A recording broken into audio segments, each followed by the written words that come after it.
Bonsoir, bienvenue à vous en direct, votre émission pour aller plus loin ce soir sur une semaine décisive qui démarre au lendemain de l'élection d'Emmanuel Macron. Ses premiers pas sont scrutés et suivis de près. C'était le cas lors de la cérémonie du 8 mai ce matin aux côtés de François Hollande. Des symboles, une solennité et bientôt les premières décisions dans l'exercice du pouvoir. Alors sur ce contexte, le débat est à suivre avec de nombreux invités en notre compagnie. Et plus largement, quelle est vraiment l'ampleur de la recomposition politique qui est en marche? C'est le défi à venir avec les élections, les législatives.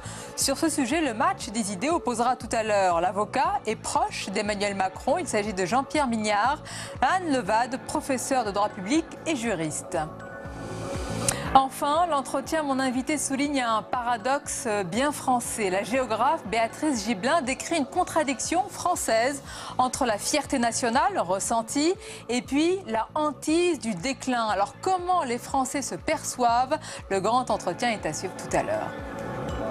Voilà donc pour le programme. Merci d'être avec nous. Vos réactions et questions avec le hashtag OVPL. Et avant notre premier débat, voici le tour d'horizon de l'actualité du jour.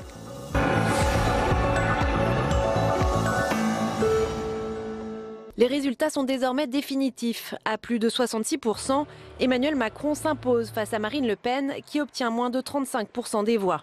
Plus de 20 millions d'électeurs ont voté pour le candidat d'En Marche qui devient ainsi le 8e président de la 5e République. Marine Le Pen recueille près de 11 millions de voix.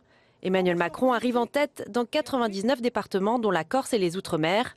La candidate du Front National n'arrive en tête que dans 2 départements, l'Aisne où elle réalise son meilleur score et le Pas-de-Calais avec 52% des voix. International. Et la victoire d'Emmanuel Macron fait la une de la presse étrangère. Scrutée avec attention par de nombreux médias, l'élection du plus jeune président de la France est accueillie avec soulagement. À l'instar du quotidien The Independent, qui titre « La France tient bon face à la révolution populiste de Marine Le Pen ». Du côté des marchés financiers, l'enthousiasme est modéré, car la victoire d'Emmanuel Macron était largement attendue par les marchés depuis 2 semaines. Manifestation. Les anti-Macron sont déjà dans la rue. Au lendemain de l'élection, plusieurs milliers de personnes se sont réunies cet après-midi, place de la République à Paris, à l'appel du collectif Front Social, avec un mot d'ordre, mettre la pression sur Emmanuel Macron, qui entend utiliser les ordonnances pour mener à bien sa politique.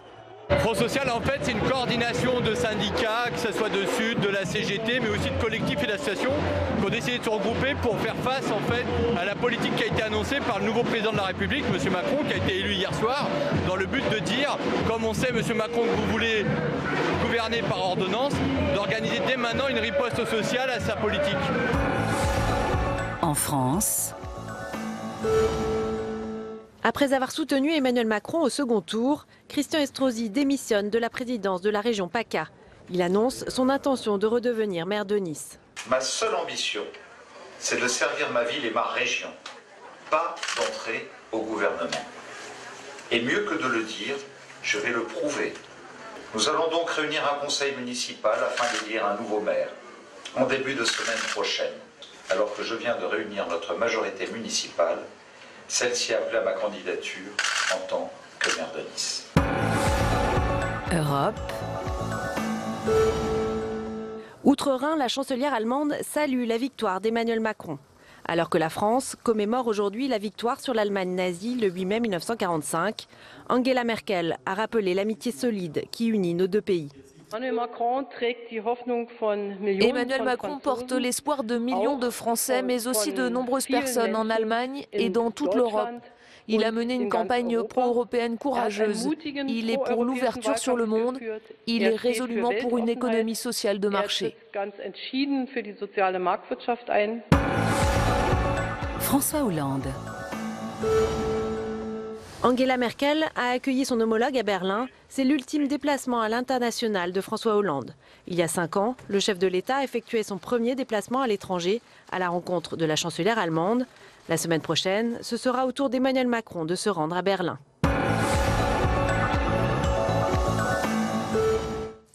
Et dans l'actualité, au lendemain de la présidentielle, c'est une semaine décisive, bien sûr, qui démarre. L'heure est au choix et aux tractations pour la nouvelle équipe gouvernementale. Et il y a eu aussi une cérémonie du 8 mai particulière, forcément avec un président en exercice et un président fraîchement élu. Alors sur ces premiers moments, le débat avec nos invités ce soir. Christine Claire, bonsoir.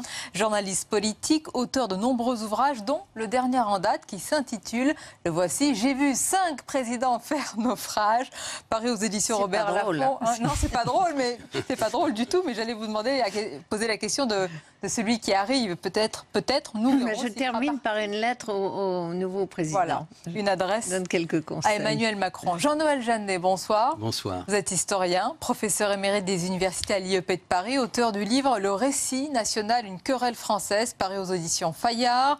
Nous accompagne également ce soir François-Xavier Bourmeau, bonsoir. Bonsoir. Vous êtes journaliste au Figaro, auteur du livre Macron, l'invité surprise aux éditions L'Archipel, et un autre livre à venir, là ces jours-ci, Macron, les coulisses d'une victoire. Voilà, on saura tout.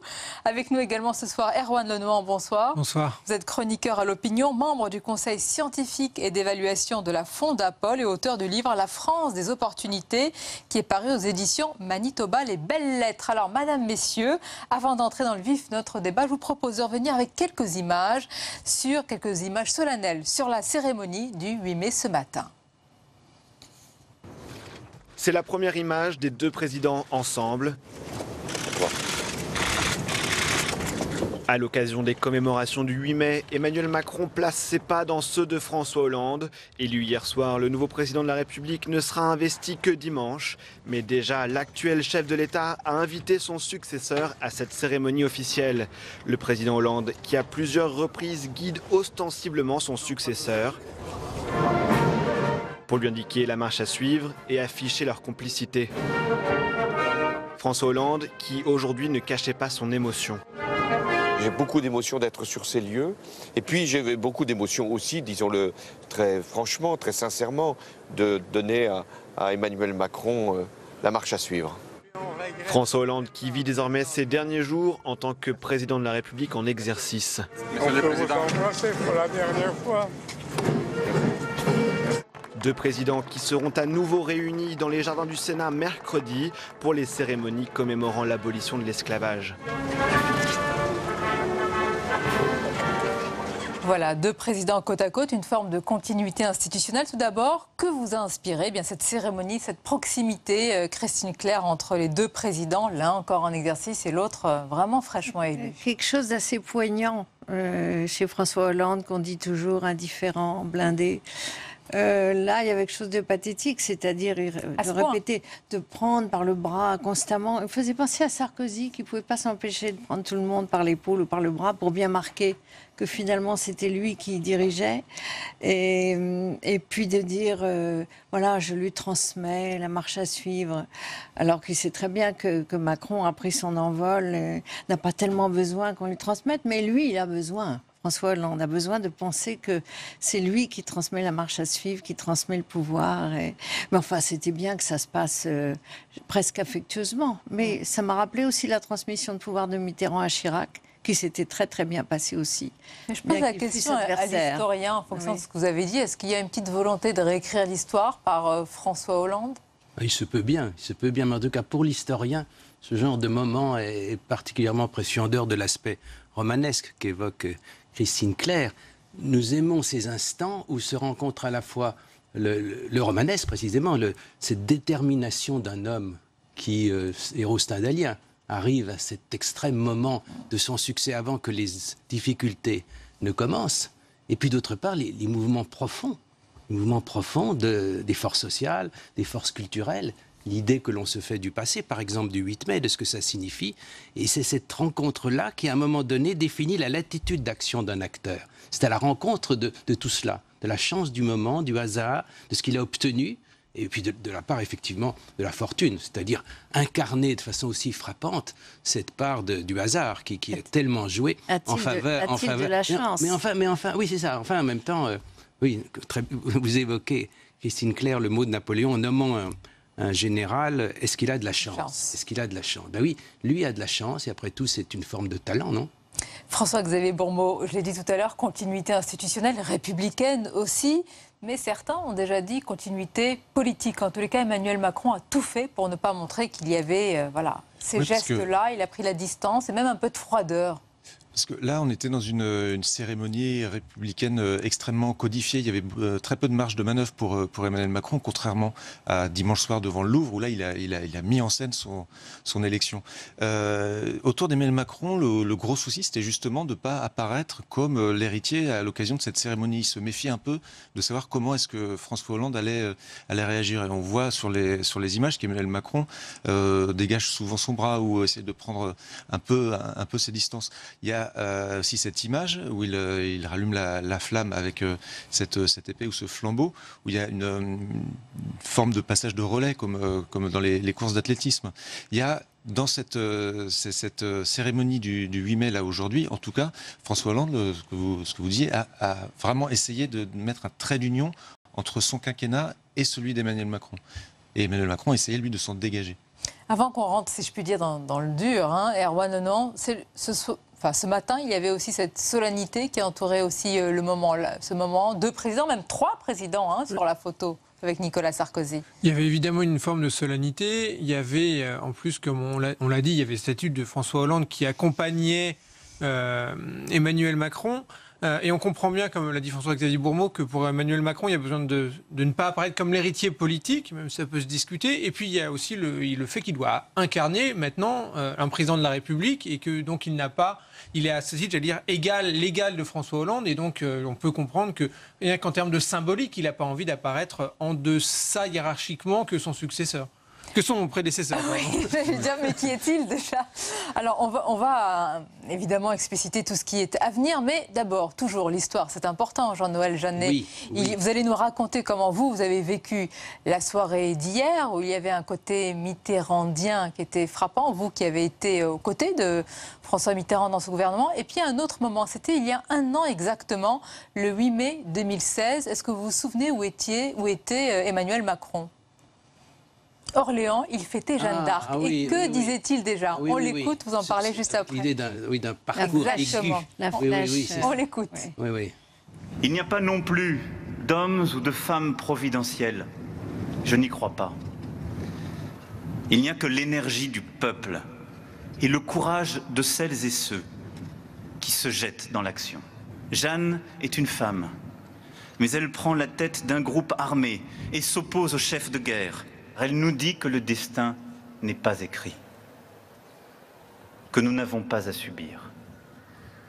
Ne jamais subir, peser sur le destin du monde, c'est ce qui fait que les Français sont eux-mêmes et que la France restera elle-même.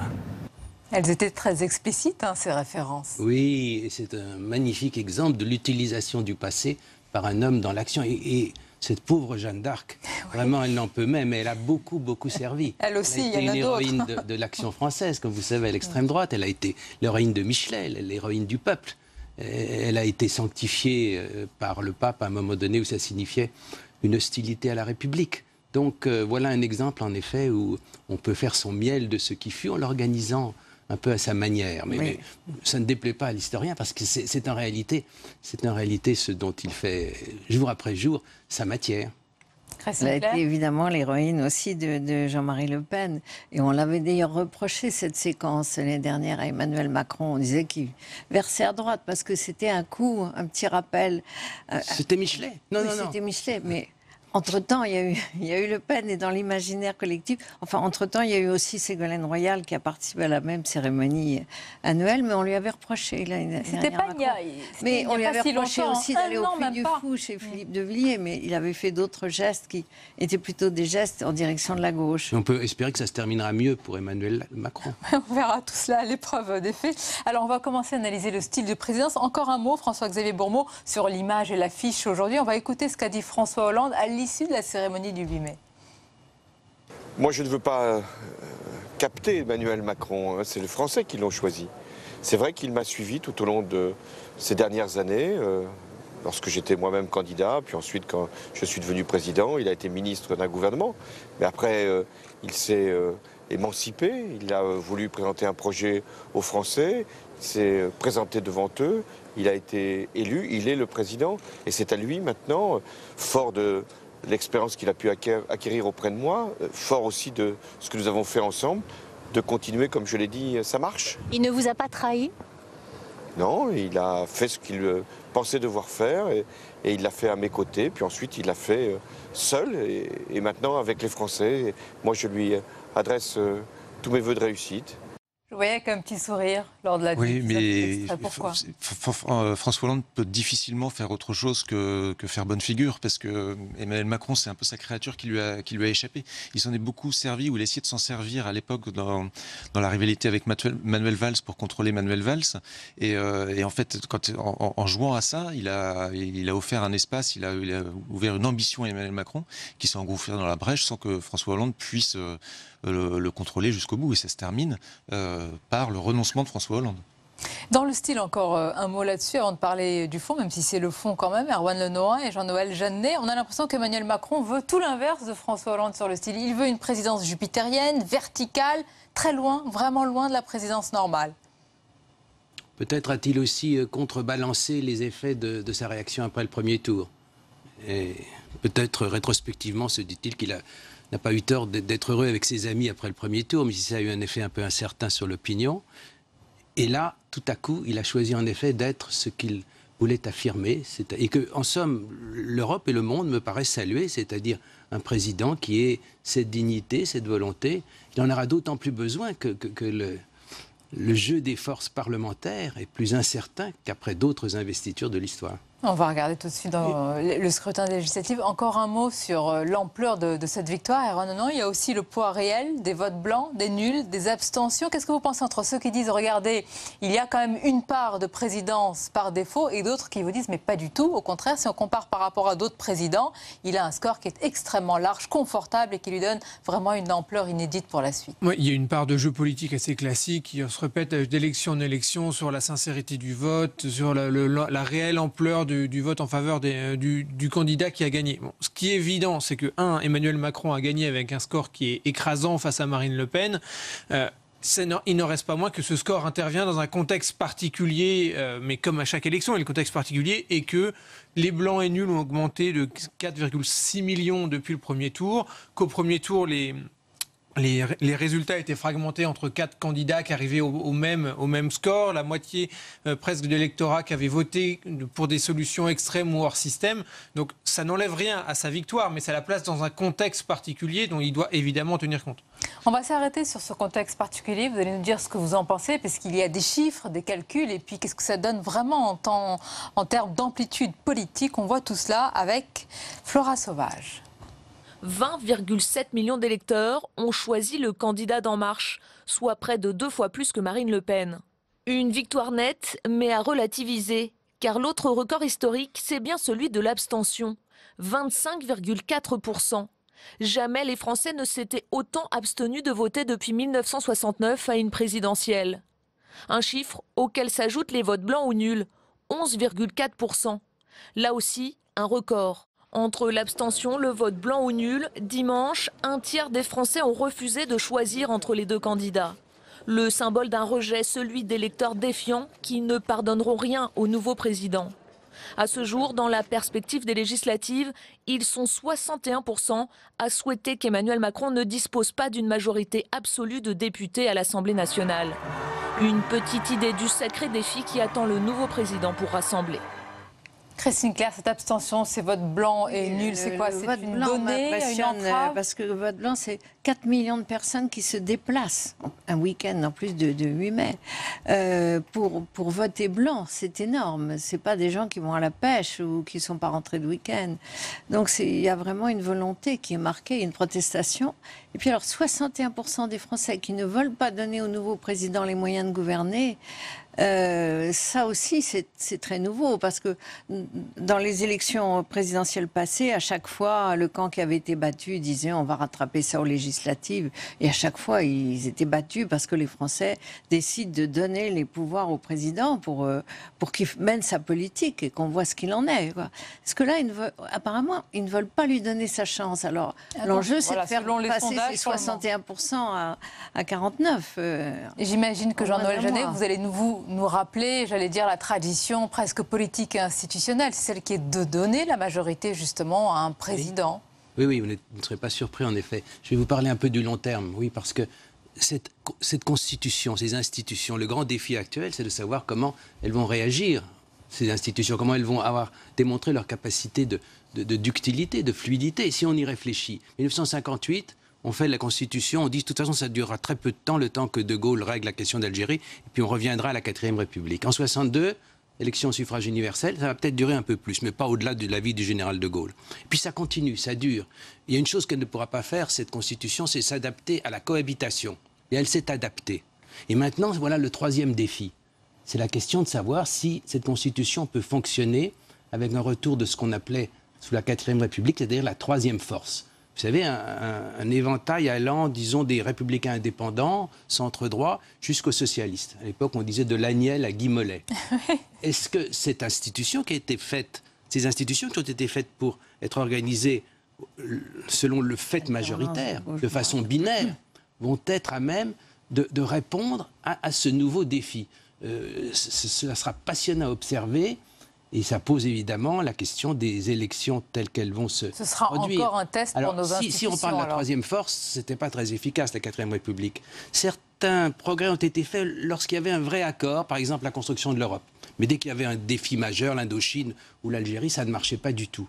Aujourd'hui, il me semble que la question est de savoir s'il va y avoir, grâce à la force nouvelle qui est celle du chef de l'État, qui n'existait pas sous la 4e République, une capacité pour lui de surmonter les défis de ce système où il faut courir un quadrige avec 4 chevaux assez différents. Enfin là, il y en aura 2 pour plusieurs. Enfin, vous comptez le nombre de chevaux que vous voudrez. Et comment est-ce qu'on pourra néanmoins assurer la continuité d'un pouvoir? Cela pose la question de savoir si, en dépit des sondages, les Français auront ou non l'envie d'être logiques avec eux-mêmes. Et ayant élu Emmanuel Macron, de répondre à la République en marche, il paraît que c'est comme ça que ça va s'appeler, et de lui envoyer à peu près une majorité. À ce moment-là, on retrouvera la 5e République. Pour courir ces chevaux. En revanche, sinon, nous allons entrer dans des périodes troublées pour le citoyen et très intéressantes pour l'observateur. Le danger, c'est quand même de laisser la moitié ou le tiers des électeurs en rade. C'est-à-dire que finalement, qui ne votent pas du tout. C'était le cas sous la 4e République où il y avait... Ils ne votaient pas du tout. Les partis communistes, ils votaient, mais ils étaient opposés même aux institutions. Ils votaient au moins. Et le RPF, aux listes, ce sont des gens qui sont complètement en dehors.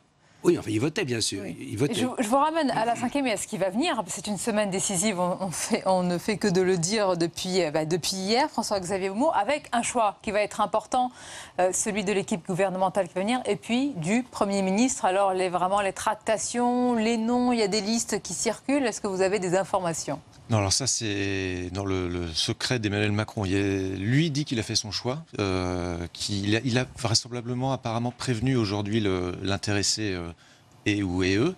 Mais quand on regarde, l'éventail est extrêmement large en fait de Premier ministre qu'il peut choisir.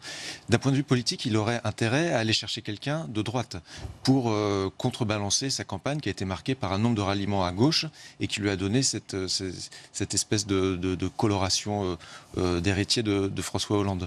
Donc quand on regarde ça, dans ce casting, il y a plusieurs noms qui circulent. Il y en a d'ailleurs certains qui ont déjà fait des offres de service. Bruno Le Maire, dès dimanche soir à 20h02 à peu près, ou 20h01. Il y en a d'autres qui se sont exprimés récemment aussi. Il y a des noms, comme celui de Xavier Bertrand, par exemple, qui a un nom intéressant, qui a été quelqu'un qui semble-t-il, fait passer des messages pour dire qu'il n'irait pas. Qui lui dit partout qu'il n'ira pas. Mais qui a un profil intéressant pour Emmanuel Macron. C'est pas la même chose d'être sollicité par un candidat à la présidence de la République et par un président élu avec les images qu'on vient de voir. Donc ça peut peut-être faire évoluer la réflexion des uns et des autres. Il donnera le nom de son Premier ministre de toute façon après son investiture lundi, la semaine prochaine. Bien sûr. Erwan Lenohan, ce choix que nous commentons beaucoup, vraiment, j'allais dire les commentateurs, les journalistes, etc., c'est un choix qui va être important aussi pour les Français. C'est un chef de gouvernement qui va conduire forcément le projet, en tout cas jusqu'aux législatives, d'Emmanuel Macron. Ça va être important au moins jusqu'aux législatives, enfin pour le mandat et puis au moins jusqu'aux législatives. S'il choisit un Premier ministre de droite, comme on le disait, avec une personne... Après, il y a plusieurs palettes à droite. S'il choisit un candidat de centre-droit identifié, je veux dire, pour caricaturer, jupéiste, qu'on sait, ou même Bruno Le Maire, qui ont des résultats qui ne sont à la primaire de droite, qui n'ont pas emporté la conviction de l'électorat de droite, je ne suis pas convaincu que ça déstructure profondément la droite. S'il choisit un candidat comme Xavier Bertrand, s'il choisit un Premier ministre encore plus marqué et plus populaire à droite, là, ça peut poser structurellement des problèmes pour la droite aux élections législatives, parce qu'on imagine mal les candidats LR faire campagne contre Xavier Bertrand, par exemple, ni même Xavier Bertrand faire campagne contre son propre camp.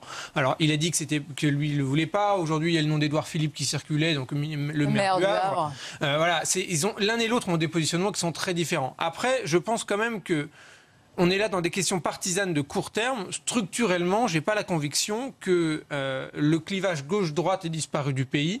Il me semble même que la victoire d'Emmanuel Macron n'est en quelque sorte que le prolongement d'un mouvement historique de la gauche progressivement vers la droite, et c'est la victoire de l'aile droite de la gauche, de l'ère du PS, dans le mouvement que Thibaudet a décrit il y a bien longtemps, qui est que aujourd'hui, c'est les réformistes du PS qui ont gagné. Ils ont éloigné la frange la plus à gauche avec Benoît Hamon, et c'est Emmanuel Macron qui incarne aujourd'hui cette nouvelle gauche, une lutte de nouvelle gauche contre gauche traditionnelle qui est assez ancienne au PS, et qui se retrouve dans l'électorat. On l'a dit, non seulement dans les soutiens, mais dans l'électorat. Quand on voit les projections, les résultats de la présidentielle projetés sur les législatives,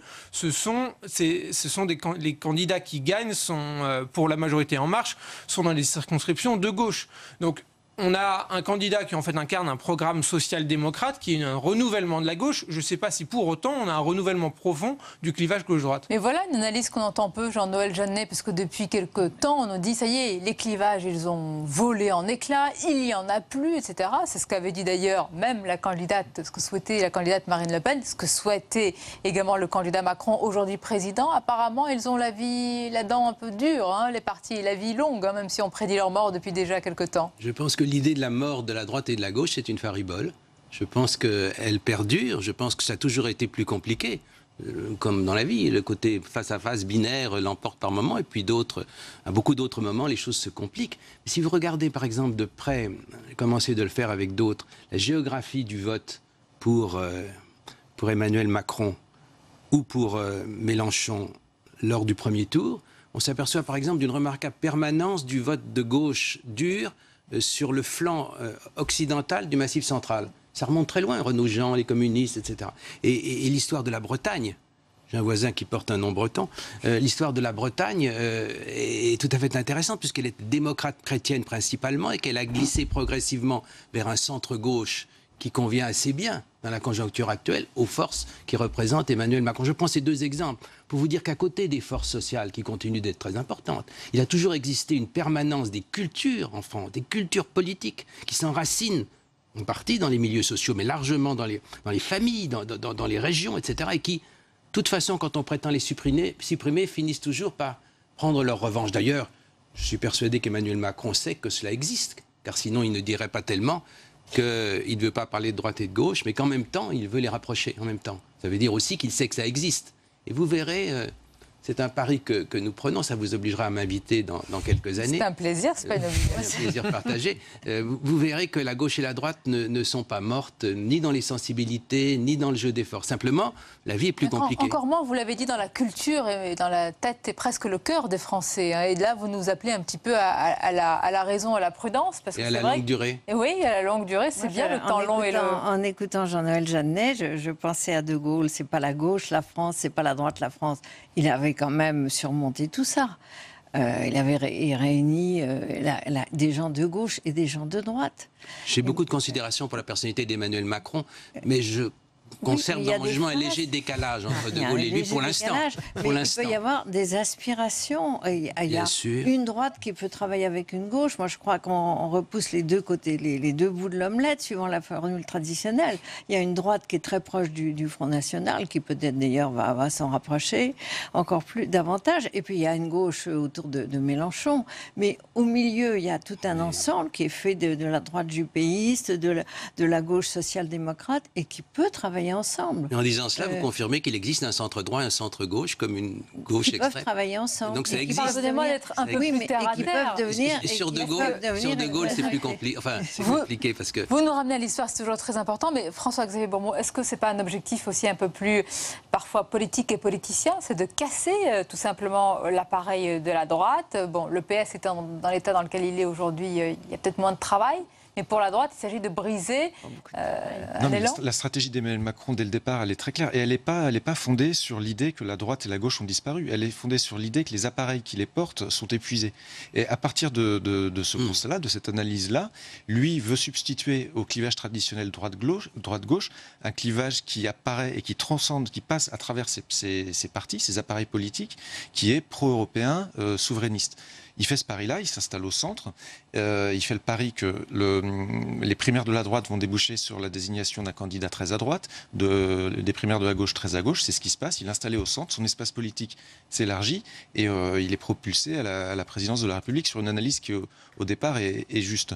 Sans doute l'inertie du système politique fera que ce clivage droite-gauche va finir par réapparaître, se réinstaller à un moment, mais sur la reconstruction de partis politiques qui soient faites sur un corpus idéologique qui soit plus celui qu'il est aujourd'hui et qu'on a bien vu exploser au Parti socialiste, là, en l'occurrence. Je vais vous laisser réagir, Erwan Lenon, et expliquez-nous pourquoi. Je crois que c'est une tribune que vous avez signée aujourd'hui. Dans la tribune, d'ailleurs, vous expliquez qu'Emmanuel Macron, selon vous, n'a pas fait le constat sur ce qui a échoué dans notre pays, en France. Il n'a pas fait ce diagnostic-là, selon vous ?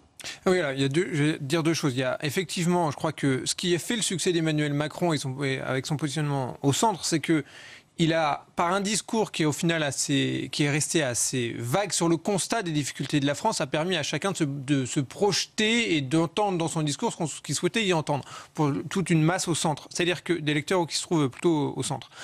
Jamais Emmanuel Macron nous a dit clairement c'est le mandat de François Hollande a été un échec. Jamais il nous a dit clairement le modèle social, le modèle d'État-providence a échoué, ou alors c'est la libéralisation qui a conduit à un certain nombre d'échecs. C'est-à-dire qu'on n'a pas de constat très clair de la part du nouveau président de la République sur ce qui dysfonctionne fondamentalement en France. Donc il a un positionnement qui est, à mon sens, ce que je disais tout à l'heure, social-démocrate. Il considère que l'État-providence fonctionne et il propose d'apporter quelques amendements. En cela, il va se retrouver évidemment, comme vous le disiez, Christine Claire tout à l'heure, avec une partie de la droite, cette gauche de la droite qui a toujours, c'est ce que j'écrivais aussi, qui a toujours préféré Gerhard Schröder à Angela Merkel et Tony Blair à David Cameron. Une droite qui est elle-même plutôt social-démocrate. Mais là, ça rejoint la deuxième remarque que je voulais faire, c'est que l'élection d'Emmanuel Macron va obliger effectivement un certain nombre de clarifications. Les clarifications à droite, elles sont pas nouvelles, elle est à l'œuvre depuis, à mon avis, 2005, l'élection de Nicolas Sarkozy, qui rompt avec la forme de social-démocratie de droite qu'avait Jacques Chirac. C'est dans la lignée de Sarkozy qu'on retrouve Fillon. Ça a créé des tensions qui sont assez fortes, qui sont clairement pas identifiées aujourd'hui. Donc il y a un renouvellement qui sont pas solutionnés aujourd'hui. Il y a un renouvellement intellectuel qui doit se faire à droite, et puis il y a un renouvellement humain avec un président de 39 ans. On peut pas avoir des anciens présidents de la République et des anciens premiers ministres qui sont présents dans la vie politique depuis 30 ou 40 ans comme principaux opposants. Donc il y a une recomposition qui va se faire, mais au sein de la droite. Je ne sais pas si ça va pour autant faire... Je reste sur votre premier argumentaire, cette somme d'ambiguïté que vous décrivez. Est-ce que vous êtes d'accord sur cela, Jean-Noël Jeannet? Alors il est vrai, il va peut-être les éclaircir, Emmanuel Macron, lors de la clarification, même avec le choix du Premier ministre, ça va être une première sortie de l'ambiguïté sur ce plan-là. Je ne vois pas cela vraiment comme une ambiguïté. Je pense qu'il constate ce qui est vrai, qu'on a beau considérer que la gauche et la droite, ça existe, il y a toujours des sujets qui sont transversaux et qui divisent chacun des deux camps. Et c'est derrière la cinquième, l'hymne à la joie qu'il a choisi de marcher. C'est-à-dire qu'il a pris l'Europe comme un élément fondamental. Ça vous a frappé, ça? Ça m'a frappé, ça m'a réjoui comme citoyen. Bien sûr. Vraiment. Et puis d'autre part, cela rejoint des débats sur l'identité, tout simplement. L'identité européenne et l'identité française. Je suis de ceux qui ne supportent pas qu'on nous prennent à l'extrême droite la notion d'identité. Ça rejoint le titre de votre livre, Le récit national, une querelle française. On a l'impression qu'il C'était pas mon but, mais merci de Non, mais il fait sienne. Non, mais c'est un sujet qui vous tient à cœur. Oui, bien sûr. L'identité de l'Europe et l'identité de la France, c'est une identité universaliste. C'était bien l'idée qu'en avait le général de Gaulle. C'est ça dont il s'agit. Et s'il donne à l'Europe cette nouvelle idée d'elle-même, cette nécessité d'identité qui est en train un peu, depuis une dizaine d'années, de se déliter, mais c'est tout à fait possible. On revient à la question de l'énergie nouvelle. Que d'attente, que d'espoir. L'énergie nouvelle. Mais c'est normal, c'est le moment ou jamais, non? Mais alors, pour répondre à tout cela, qu'est-ce qu'il faut pour qu'il ne fasse pas comme les autres présidents, finalement, et qu'il ne fasse pas naufrage? D'abord, il ne fallait pas qu'il fasse trop de promesses et il n'en a pas fait. Non. Enfin, il n'a pas péché par démagogie comme Mitterrand ou Chirac. Il n'a pas promis 1 million d'emplois de plus en 2 ans. Bon. Ensuite, il faut évidemment avoir un mode de vie très simple, réellement simple, parce que je crois que les Français n'en peuvent plus de ces histoires d'argent au sommet de l'État. Donc, il a raison de commencer par la moralisation de la vie publique. Et j'espère de se l'appliquer à lui-même. Moi, je suis pour le retour du petit compteur électrique du général à l'Élysée.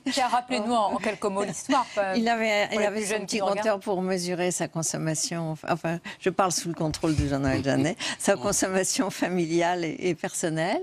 Et puis, il faut qu'il veille. Il collait ses timbres lui-même. J'ai reçu une lettre un jour de lui. Il avait collé son timbre lui-même. Oui. C'était aussi pour que le postier ne pique pas la lettre.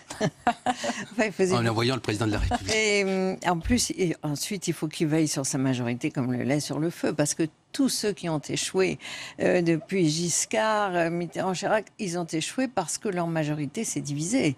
Parce qu'à un moment donné, il y a eu évidemment une rivalité suscitée au sein même de la famille. Donc ça fait beaucoup. Je donnerai un dernier conseil. S'agissant de la première dame de France, on n'a pas encore eu d'expérience. Enfin, il y a eu une expérience ratée avec Valérie Trierweiler d'une femme qui se met en avant. Et après ce que j'ai compris, Emmanuel Macron voudrait mettre Brigitte Macron en avant parce qu'elle l'a beaucoup aidé. Je ne sais pas si les Français sont mûrs pour ça.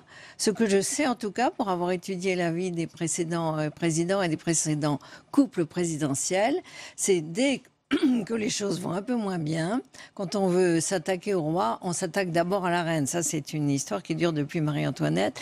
Et il y a un bizutage qui dure à peu près 2 ans et qui est très dur pour la première dame. Même Bernadette Chirac, qui ensuite est devenue populaire, l'a subi de façon extrêmement cruelle. Et il faut veiller à ça. Il faut veiller à ça parce que ça affaiblit le président lui-même, qui veut prendre la défense ensuite de son épouse. On a vu ça. Restons juste un mot sur la fin, François-Xavier Bourmont. Ce soir, il y a eu 2 documentaires qui ont été consacrés à Emmanuel Macron, notamment sur TF1 et France 3. C'est quelqu'un qu'on va apprendre à connaître, à découvrir pour les Français, sa personnalité, les ressorts de cette personnalité. Il n'était pas connu il y a encore de nombreux mois. Cette avalanche de livres, les vôtres évidemment, ils ont un caractère particulier. Je suis ravie de vous recevoir. Elle va nous permettre de saisir tous les contours d'une nouvelle personnalité. Oui, parce que c'est une personnalité qui est quand même hors du commun. C'est ce qu'il a réussi là, c'est un exploit politique qui marquera sans doute l'histoire de la politique française. Le caractère du personnage est vraiment spécial. C'est quelqu'un qui est... Alors on va voir comment il va s'en sortir dans cette fonction présidentielle, mais qui est obsédé par sa liberté. Or la présence sa liberté, par sa propre liberté. Comme Mitterrand alors. Voilà, qui veut pas se laisser enfermer dans un rôle où alors la fonction présidentielle, elle enferme énormément. Chaque fois qu'il a eu une expérience professionnelle, quand il était chez Rothschild, il se ménageait toujours des cours de philosophie à côté. Quand il était chez les socialistes, c'était un banquier chez les socialistes. Quand il était à l'ENA, il donnait des cours de théâtre. Enfin, il a toujours eu une fenêtre ouverte sur un autre monde. À l'Élysée, président de la République, ça, avec l'enfermement que ça implique, c'est ce qui résistera à ça, on verra à l'usage. Je pense qu'un peu de jeu, à certains moments, par rapport à la fonction, n'est pas malvenu, sous forme d'humour ou autrement. Mais est-ce que je peux dire un mot de l'âge du capitaine ? C'est un sujet devenu principal, je vous en prie. Je suis un peu étonné qu'on insiste tellement sur sa jeunesse. Parce que forcément, comme historien, je vois tous les personnages majeurs pour qui il était déjà presque un barbon. On ne parle pas de Saint-Just ou de Danton. C'était une époque où on vivait jusqu'à 60 ans. Aujourd'hui, on vit jusqu'à 100 ans. C'est vrai, mais quand même. Je ne remonte pas jusqu'à Jules César, Périclès, etc. Mais d'abord, Félix Gaillard a été chef du gouvernement. Il y a des chefs du gouvernement. Sous la 4e, c'était aussi important que les présidents d'aujourd'hui. Il a été à 39 ans. Et Gambetta. On ne parle pas, Christine Claire, assez de Gambetta, qui à 30 ans, pratiquement, a été chargé d'organiser. Mais vous êtes là pour en parler ce soir. Oui, c'est pour ça. Non, parce que il faut être accompagné d'un historien. Je ne suis pas contre, naturellement, le fait qu'on s'attache à la sagesse des plus anciens. J'aurais mauvaise grâce de le dire. Mais enfin, cette jeunesse-là, elle me paraît d'excellent augure. Il faut aller plus loin. Je pense que c'est un excellent atout. Et que le monde qui le regarde, en tout cas, on est très impressionné. Et sans doute qu'on se trompe quand on le regarde comme quelqu'un de 39 ans, parce qu'à son âge, il a l'expérience professionnelle de quelqu'un du double de son âge quand on regarde son parcours. Ça le fait trop vieux, alors. C'est presque 80 ans. Mais de façon générale, il n'est pas critiqué pour son âge. Au contraire, c'est une cause de fierté. Non, j'ai pas dit qu'on le critiquait. J'ai dit qu'on dit qu'il est tellement jeune. Ah oui, mais c'est merveilleux. Tant mieux. Et de fait, ça va obliger tous les partis à se renouveler. Ça, c'est une bonne nouvelle. C'est plutôt une bonne nouvelle, oui. C'est une respiration démocratique. Les générations en politique ne se dépassent pas tout doucement l'une après l'autre. Il y a toujours des moments clés où on voit arriver des gens extrêmement jeunes, 89, 45, même 1958. Je ne dis pas que c'est aussi grave que la libération. Mais enfin, il s'est passé quelque chose, vous l'avez bien dit tous, de fondamental, de structurel dans la vie politique française. Et par conséquent, c'est un moment où, précisément, finalement, comme l'a dit un journaliste tout à l'heure, même Barouin paraît vieux. C'est dire, mais en tout cas, on aura l'occasion de débattre et surtout, plus que de l'âge, du fond, parce qu'on verra tout ça à l'épreuve des faits, de la réalité, de l'exercice du pouvoir. Après la conquête, il y a l'exercice. Merci pour ce débat et cette analyse. On va poursuivre évidemment notre émission avec cette question plus largement. Quelle est vraiment l'ampleur de la recomposition politique qui est en marche? C'est le défi à venir avec les élections législatives. Sur ce sujet, le match des idées va opposer dans quelques instants l'avocat et proche d'Emmanuel Macron. Il s'agit de Jean-Pierre Mignard, Anne Levade, juriste et professeur de droit public. C'est à suivre. Restez avec nous, à tout de suite. Florian Philippot, député européen Front National, sera l'invité de Cyril Viguier dans Territoire d'Info, votre matinale d'information tournée vers les territoires. Territoire d'Info, demain à 7h30, en direct sur Public Sénat et Sud Radio. Public Sénat et France O créent l'événement en diffusant en direct la 12e cérémonie de commémoration de l'abolition de l'esclavage en présence de François Hollande et du vainqueur de l'élection présidentielle Emmanuel Macron. Dès 10h30, suivez les discours et les interventions de nombreuses personnalités au micro de Pierre-Henri Gergonne et Karine Zigo-Zabulon. 12e cérémonie de commémoration de l'abolition de l'esclavage, mercredi à 10h30, en direct sur Public Sénat et France O. Et bienvenue à vous si vous nous rejoignez à l'instant. C'est en direct bien sûr, c'est votre émission On va plus loin pour évoquer la suite à présent. Et puis on l'a dit, c'est une semaine cruciale avec les premiers gestes du président Macron. L'heure est au choix, aux tractations aussi pour former une nouvelle équipe et surtout choisir le Premier ministre. Et plus largement, jusqu'où ira vraiment ce que l'on appelle la recomposition du paysage politique. La droite veut croire à sa renaissance aux législatives. Les Insoumis se rêvent en premier opposant. Et le Front National va revoir sa stratégie pour la suite. On va en parler avec nos invités ce soir. Anne Levade, bonsoir. Bonsoir. Juriste, professeur de droit public et l'avocat Jean-Pierre Mignard, bonsoir. Bonsoir. Proche du président, du désormais président Emmanuel Macron. Mais d'abord, avant qu'on parle des législatives et de ce qui va venir, je voulais avoir votre réaction sur cette première journée, Jean-Pierre Mignard, côte à côte, deux présidents, l'un en exercice, l'autre fraîchement élu. Et j'allais dire deux présidents que vous connaissez très bien. D'ailleurs, vous pouvez même être un trait d'union entre les deux. Ben, écoutez, oui, mais je les connais très bien. Oui, je les connais très bien tous les deux. Oui, c'est un fait. Ce qui s'est passé aujourd'hui, je pense que ça a été un moment que je pense que j'avais qualifié d'affectueux, parce que je pense que c'est le cas. Pour autant, ça signifie pas, ça n'efface pas des divergences politiques. Hein. Je pense qu'on est là pour se dire les choses complètement. Il y a eu des choix politiques totalement différents effectués par Emmanuel Macron de ceux qu'avait effectué ou cru penser devoir effectuer François Hollande. Donc je pense que c'est une rencontre de connivence personnelle, affective, mais de stratégie politique très distincte, puisque celle d'Emmanuel Macron, en effet, est de nature à recomposer le paysage politique, alors que ce n'était pas du tout le cas de la présidence de François Hollande. Vous pouvez pencher sur un certain nombre de choses, même avis, la même analyse, mais en tout cas, les méthodes apparaissent aujourd'hui tellement distinctes, tellement différentes, tellement divergentes, qu'il s'agit bien de deux politiques. C'est presque une rupture à vous entendre, parce que quand on écoutait François Hollande ce matin, c'était pas ni l'impression ni les mots qu'il utilisait, même si je n'irais pas jusqu'à dire qu'il y a une continuité politique, mais en tout cas, il mettait en avant plutôt une forme, oui, je vais reprendre le mot, de trait d'union. Oui, c'est normal, puisque Emmanuel Macron a été son ministre.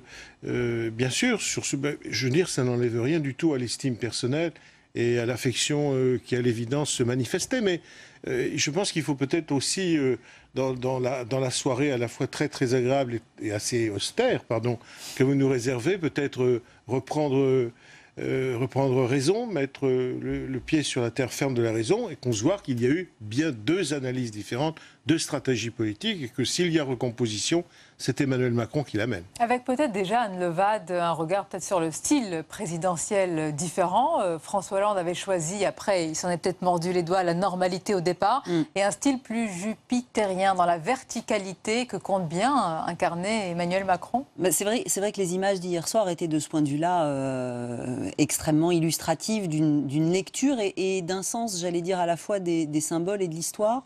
Il me semble que peut-être le grand avantage d'un président jeune, en âge, c'est aussi de ne pas avoir d'autre choix que de surjouer, entre guillemets, la présidentialité. Et quand je dis c'est le grand avantage, c'est qu'il me semble que les deux présidents précédents avaient fait un choix radicalement différent, chacun avec sa propre lecture et sa propre personnalité, qui, de mon point de vue, a largement contribué aussi à la décomposition politique dans laquelle on est aujourd'hui. Parce que finalement, que ce soit, pour utiliser des formules un peu raccourcies, l'hyper-présidence ou la présidence normale, on a bien vu que sans doute les Français ne s'y retrouvaient pas totalement et qu'il y avait un petit peu une perte de repère à la fois par rapport aux institutions et finalement par rapport à la parole publique et au sens de la parole publique. Et je crois que hier, la démonstration qu'a visiblement voulu faire Emmanuel Macron, c'était aussi de rappeler, en s'ancrant résolument dans l'histoire et en même temps dans la modernité, puisque bien sûr la pyramide du Louvre, alors je ne sais pas, peut-être Jean-Pierre Mignard nous le dira, si ça avait été résolument choisi d'emblée, j'avais cru comprendre que le Champ de Mars... C'était le Champ de Mars, mais pour des raisons de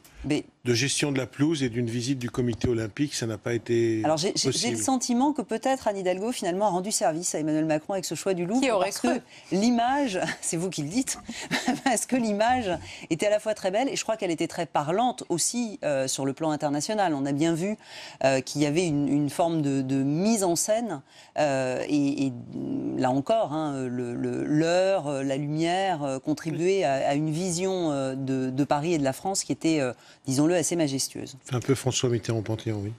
Oui, c'était voulu, je suppose qu'il y avait une parenthèse mitterrandienne, peut-être même une gestuelle. Et plus, on va rentrer dans quelques instants, vraiment, j'allais dire, non pas dans la cuisine, mais c'est presque cela pour les législatives, avec la nouvelle équipe qui vient. Encore un mot sur la parenthèse ce matin. Elle est importante, au-delà des deux présidents, c'est une continuité là institutionnelle qui est là, et on le voit presque dans un passage, non pas de relais de témoins, puisqu'il y aura une cérémonie évidemment pour cela à l'Élysée, mais vous avez vu ça dans ce moment qui est toujours important dans la République, de voir ces images. Oui, je pense que c'est une image républicaine en même temps, indépendamment des relations entre Emmanuel Macron et François Hollande. Je veux dire, c'est normal de dire, d'ailleurs il serre la main à Nicolas Sarkozy qui sourit, donc on est là quand même, je veux dire, dans des formules qui sont à la fois humaines et institutionnelles, où les échanges se font naturellement entre présidents, futurs présidents, anciens présidents. C'est exactement ce cas. Ça me semble... normal, d'ailleurs. Si je vous pose la question, est-ce que vous avez eu à un moment ou à un autre une angoisse, des sueurs froides, que ce soit quelqu'un d'autre à la place d'Emmanuel Macron? Oui, voilà oui. Pourquoi je vous pose la question. Écoutez, oui, mais elle n'était plus ni froide ni chaude, il n'y avait plus de sueur, puisqu'effectivement, ce n'était plus le cas. Dans ces conditions, la question que vous posez, c'est est-ce qu'il eût fallu effectivement inviter Madame Le Pen si elle avait été élue présidente? Ça, c'est une décision qui aurait appartenu au président de la République. Mon sentiment est que malheureusement, il l'aurait fallu. Et maintenant, dans toutes les têtes, c'est cap sur les législatives. Alors, on va faire un point avant que vous en parliez sur les règles de ce scrutin, ce qui attend les différents candidats avec Stéphane Amalian. C'est Richard Ferrand qui a dévoilé les règles du jeu pour ces législatives. En Marche devient la République En Marche, un nouveau nom pour élargir l'assise du mouvement fondé par Emmanuel Macron. Dès jeudi, on connaîtra les noms des 577 candidats investis par le mouvement du nouveau président. Ils le seront dans le cadre de règles strictes. Ils devront avoir un casier judiciaire vierge. Ils ne devront avoir subi aucune peine d'inéligibilité. 50% d'entre eux seront issus de la société civile et au moins 50% seront des femmes. La République En Marche veut peser sur la recomposition du personnel politique. Toute personne, même encartée, pourra y adhérer jusqu'à une certaine limite. Il n'y a que pour l'élection que la double appartenance est proscrite, puisque compte tenu des règles électorales, les candidats doivent déclarer une formation politique de rattachement. Le MoDem de François Bayrou bénéficie d'un régime spécial. Il pourra constituer son propre groupe au sein des élus de la République En Marche. S'agissant des candidates et des candidats issus du MoDem, ils seront administrativement rattachés au MoDem. Ils mèneront campagne sous la bannière commune, puisqu'il s'agit d'une alliance, et eux siégeront dans un groupe ad hoc MoDem qui sera sans doute créé à l'issue des élections. Le nom du Premier ministre sera connu après la prise de fonction d'Emmanuel Macron dimanche prochain. Voilà, et pour aller jusqu'aux législatives, il faut une équipe qui va faire campagne. Avec cette équipe, il faut un chef, Jean-Pierre Mignard. Ce sera le chef du gouvernement, le Premier ministre. Alors, il y a les listes, il y a les noms, il y a les supputations, les tractations, les téléphones qui chauffent. Au-delà de tout cela, selon vous, quelles doivent être les qualités, à l'heure actuelle, de ce Premier ministre comme chef du gouvernement pour le président Emmanuel Macron? D'abord, une personnalité qui sache fédérer son équipe, faire travailler son équipe et travaille en parfaite confiance avec le président de la République. C'est la première des choses. Deuxièmement, c'est à apprécier peut-être quelqu'un qui aurait la connaissance du Parlement, de la vie parlementaire, de la fabrication des lois, ça pourrait sembler utile. Il faut aussi, enfin, que ce soit une personnalité qui corresponde au rassemblement que veut opérer Emmanuel Macron, c'est-à-dire c'est très délicat parce que ni de gauche ni de droite au centre, c'est-à-dire à la fois et de gauche et à droite et au centre, hein, c'est cela que ça veut dire. Il faut que les équilibres soient respectés, sachant en même temps que ce que veut En Marche et ce que constitue En Marche est une dynamique en marche par définition. Voilà, République En Marche, c'est cela que ça signifie. Il faut bien effectivement que l'ensemble s'hybride, qu'une chimie s'opère. Je pense en effet qu'il faut que cette personnalité présente suffisamment de qualité pour que chacun puisse s'y retrouver et trouve en elle l'esprit d'En Marche. C'est un oiseau rare. Il faut que le président ait beaucoup de subtilité, mais je crois qu'il en a. Oui, moi j'ai le sentiment, alors il y a eu toutes les spéculations aujourd'hui et il n'y a aucun lieu de douter qu'il va y en avoir encore toute la semaine. Moi j'ai surtout le sentiment qu'on est dans une configuration effectivement tout à fait nouvelle parce que ce premier gouvernement qui est mis en place lorsque le président de la République vient d'être élu et avant des législatives, on a connu l'expérience en 2002, en 2007, en 2012, mais avec des présidents, je laisse de côté 2002 qui était un cas un peu particulier, mais avec des présidents dont on pouvait considérer qu'ils avaient une majorité, j'allais dire, clairement identifiée. Je ne dis pas assurée, mais clairement identifiée. Là, c'est vrai que l'originalité de la candidature d'Emmanuel Macron, c'est évidemment ce mouvement devenu parti politique pour faire campagne, tout cela est parfaitement classique, mais dont les contours et l'identité est encore en cours de définition. Et moi, le sentiment que j'ai, c'est que finalement, ce premier gouvernement ne peut pas être un gouvernement d'attente. C'est-à-dire que de mon point de vue d'observateur, je dirais même qu'il me semble presque que c'est le plus important parce que c'est celui qui peut générer une dynamique qui peut lui permettre d'avoir une majorité à la Chambre. On dit beaucoup que le suffrage universel pour l'élection présidentielle génère automatiquement cette dynamique, parce que c'est ce qu'on a vécu jusqu'à maintenant. Une logique institutionnelle, oui. En même temps, il y a tout lieu de penser quand même que beaucoup de choses ont été bouleversées cette année, et que notamment le fait qu'il ait gagné face à Marine Le Pen le place dans une situation un peu particulière. Et donc, je crois que les choix qu'il fera dans le cadre de ce premier gouvernement seront nécessairement un signal fort, à la fois à destination de la classe politique, mais aussi à destination des Français et donc des électeurs, parce que ça montrera soit, alors j'aime pas ce mot d'ouverture, parce qu'aujourd'hui il a été galvaudé, mais sa volonté de rassemblement, pour reprendre le terme qu'il a utilisé hier, et la manière dont il envisage ce rassemblement pour mener quelle politique. Ça, c'est essentiel. C'est-à-dire que finalement, Ça va être l'un des moments les plus importants, hein, parce que c'est le premier, finalement, la première décision, Jean-Pierre Mignard, où il va falloir marcher sur ses deux pieds, c'est En Marche, l'expérience et le renouveau. Toute la question de savoir comment vous le conciliez. On le concilie par les personnes, femmes et hommes, qui vont être pressentis pour former le gouvernement. L'ensemble de cette équipe devant présenter des caractéristiques d'efficacité, de compétence, de parité. Vous qui avez l'expérience et sans du tout approcher le choix que pourrait faire le président Emmanuel Macron, si vous y avez pensé forcément, et puis vous les connaissez tous, quelle personnalité il faudrait à la fois paratonnerre en tant que Premier ministre, à la fois renouveau pour insuffler cette dynamique, à la fois expérience avec le Parlement pour mener les choses comme elles doivent l'être? Je pense qu'il faudra sans doute, puisque notamment il y a 2 points qui vont être importants. La moralisation de la vie publique. D'ailleurs, je m'interroge, est-ce que sur ce point, il faut un texte de loi ou il faut simplement changer le règlement de l'Assemblée nationale pour ce qui concerne notamment la question de l'embauche. Juriste ici. Non, mais on s'interroge à voix haute de l'embauche des parlementaires, l'interdiction faite effectivement à des proches de pouvoir effectivement être embauchés. Je pense que ça peut répondre du règlement et qu'il n'y a pas sur ce point. Aussi répondre à ma question. Oui, non, mais vous voyez combien je la tiens en considération, puisque je me tourne vers le professeur Levade pour être sûr de ne pas vous répondre à côté.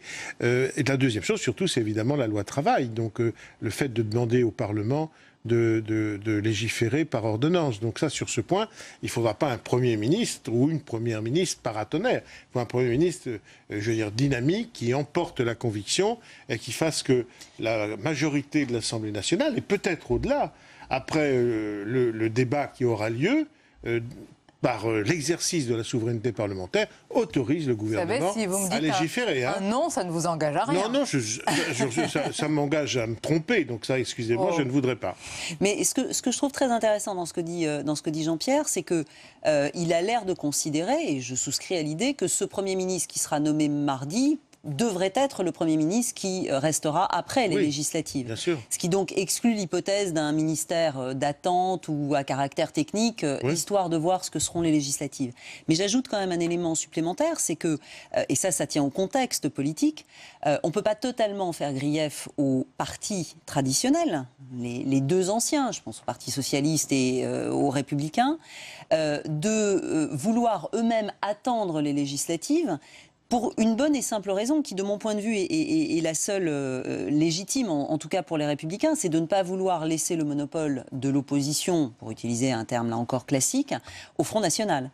Et donc c'est vrai que c'est forcément une période un peu compliquée, parce que là où peut-être le président de la République souhaiterait d'ores et déjà des ralliements et donc avoir la possibilité de faire une forme d'union nationale, dont on nous dit par ailleurs que peut-être les Français la souhaiteraient, il risque effectivement, ça ne joue pas évidemment sur le nom du Premier ministre, mais éventuellement des membres du gouvernement, il risque effectivement d'être un peu freiné par cette volonté légitime de continuer à exister pour qu'on n'ait pas simplement En Marche d'un côté et puis le Front National en face, ce qui ne serait pas nécessairement d'ailleurs un service rendu pas votre volonté à la majorité présidentielle. Non, bien sûr, je pense même d'ailleurs que s'il n'y avait pas de Front National, on vivrait tranquillement et nos nuits seraient apaisées. Avec 11 millions de votes faits, exactement.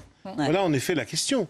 La question qui va se poser dans les politiques qui vont être menées, ce n'est pas effectivement de créer des murs de protection, d'élever des murs par rapport au Front National, c'est de gagner les électeurs du Front National, c'est de les lui reprendre une à un, effectivement de redonner confiance au pays et voir notamment où se situe le vote du Front National. On voit bien en effet des territoires en déshérence, des territoires peut-être où les services publics ont reculé. On voit bien notamment, contrairement à ce qu'on pouvait à un moment donné penser, que ce n'était pas finalement la confrontation quartier populaire, centre-ville qui générait l'essentiel du vote Front National. On a bien effectivement le côté métropole développée, grand centre développé, et territoires ruraux se sentant en déshérence. Si je peux me permettre de compléter, pas comploter du tout, en effaçant le clivage, on va dire PSLR, c'est le risque d'avoir en fait les deux extrêmes. C'est vraiment une droite vraiment nationale, et ce serait l'extrême droite, et puis une gauche mélanchonienne. On n'efface pas, ce sont les électeurs qui effacent. C'est pas En Marche qui efface. En Marche s'est constitué, compte tenu effectivement d'une crise qui amenait en effet le nombre des chômeurs à ne pas baisser, la crise démocratique se rajoutait à la crise sociale, et donc c'est dans ces conditions qu'En Marche s'est créé. Et si ces deux partis connaissent aujourd'hui une situation de défaveur qui est peut-être fatale, à terme, nous n'y pouvons rien d'autre, puisque Emmanuel Macron a repris un drapeau qui était tombé à terre, puis ce qui lui a permis de l'emporter, parce que c'est ça la vérité d'Emmanuel Macron. C'est le capitaine qui se relève là où les généraux ont échoué, qui reprend le drapeau. Voilà mon image. On est tout à fait d'accord. Je dis simplement qu'on ne peut pas totalement faire grief à ceux qui essaient malgré tout de sauver un peu les bateaux, du coup se tenir, ce qui ne veut pas du tout dire que toutes les manières de le faire soient à mettre sur un plan d'égalité, mais d'essayer de tenir encore jusqu'aux législatives. Ce que dit Yann est juste, parce que la question que vous posez, Sonia, est une question sur laquelle, qui est lancinante, qui est inquiétante, qui est angoissante, c'est comment se réorganise la vie politique. Finalement, il y avait une certaine, je veux dire, à la fois une certaine lassitude, une certaine tranquillité qui sortait du droit de gauche. Bon, alors sur les plateaux, on se faisait des procès d'intention, mais finalement, les gens rentraient assez sereins chez eux. Le lendemain n'allait pas être plus inquiétant que cela. Bon, très bien, on connaissait. Là, c'est très, très particulier, parce que les deux anciens partis dominants, la partition historique, est de plus en plus fragile. On voit bien, et ce n'est que le début. On a à gauche le mouvement de la France insoumise, qui est un mouvement qui, par certains aspects, est un mouvement de rejet des institutions démocratiques. Je suis tout à fait désolé. Alors ils disent non, pas du tout, nous voulons une autre constituante, mais j'entends un certain nombre de discours sur le système qui sont extrêmement inquiétants. Je ne mets pas effectivement tout le monde dans le même sac, mais je trouve qu'il y a des propos inquiétants. Du côté du Front National, j'ai, comme tous, entendu ce débat qui, par moments, était, je veux dire, très inquiétant, très angoissant, parce qu'il révélait dans les propos tenus, dans le sentiment qui est typique de l'extrême droite. D'ailleurs, le slogan était « Choisissez la France ». Je suis la France, les autres ne sont pas la France. Mauvais français. C'est de la vieille thématique maurassienne. Sur ce point, l'extrême droite n'a pas changé. Qu'elle ne change pas, très bien, il y a des réserves pour cela. Mais ce qui m'inquiète beaucoup, c'est pourquoi tant de nos concitoyens ont pu voter pour ce type de projet. Et là, c'est là la question qui se pose. Alors, comment on ne... parce que nous pourrions imaginer aussi un système comme le système américain, avec un grand parti démocrate et puis un grand parti républicain. Je dois dire que le populisme ou le national-populisme ou un populisme qui conteste le système, aussi à gauche, rend aujourd'hui cela tout à fait impossible. C'est un vrai problème. Oui, parce qu'en fait, cette recomposition politique, elle tient d'abord à la compréhension de la recomposition de l'électorat. Oui.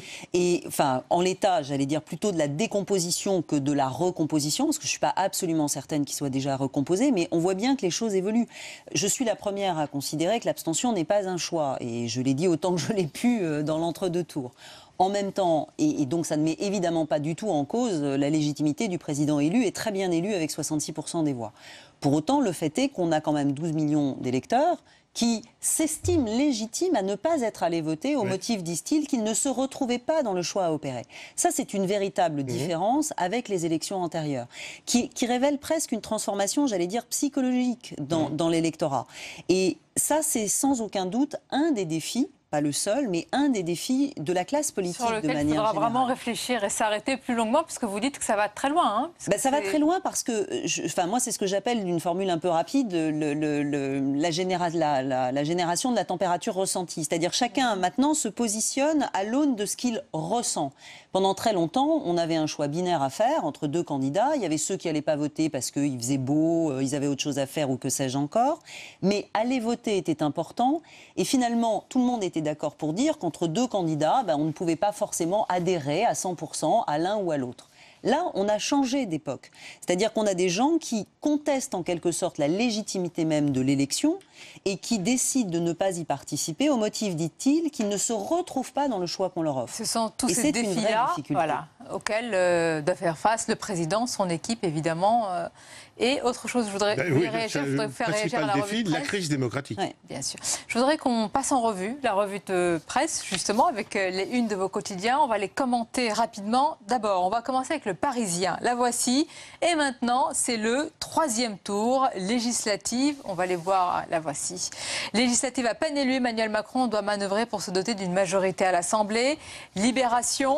Un grand coup dans les partis éliminés dès le premier tour de la présidentielle. PS et LR aimeraient se refaire aux législatives, mais vous nous dites, attention, un grand coup, mais pas mort, pas terminé, pas enterré, Anne Levade. Non, forcément pas enterré, ne serait-ce que parce que les deux ont 577 candidats investis qui vont se battre et là encore c'est parfaitement normal et légitime pour défendre leurs couleurs. Ce qui est sûr, c'est qu'il faut qu'ils révisent leur programme et qu'ils essaient là aussi de s'adapter pour tirer les leçons de l'échec de leur candidat à la présidentielle. Je crains se battre mais se diviser car aujourd'hui une spirale de division les atteint l'un et l'autre.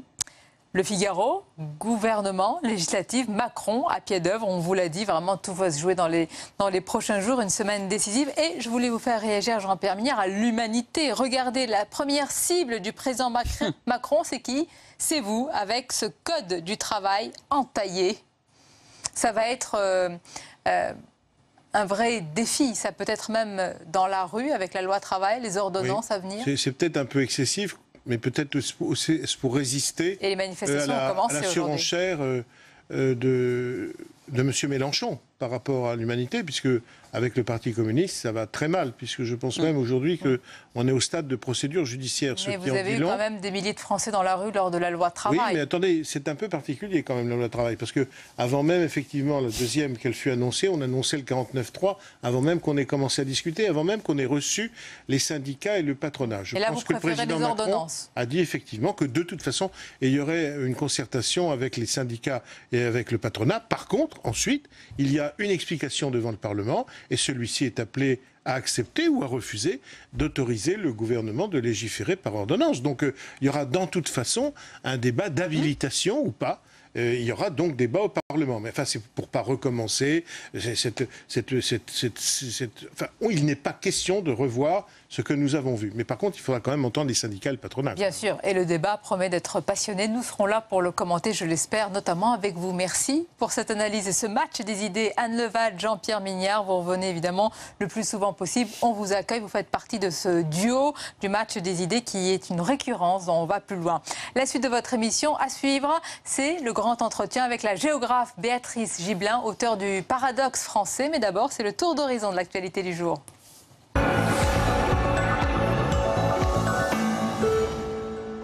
Les résultats sont désormais définitifs. À plus de 66%, Emmanuel Macron s'impose face à Marine Le Pen, qui obtient moins de 35% des voix.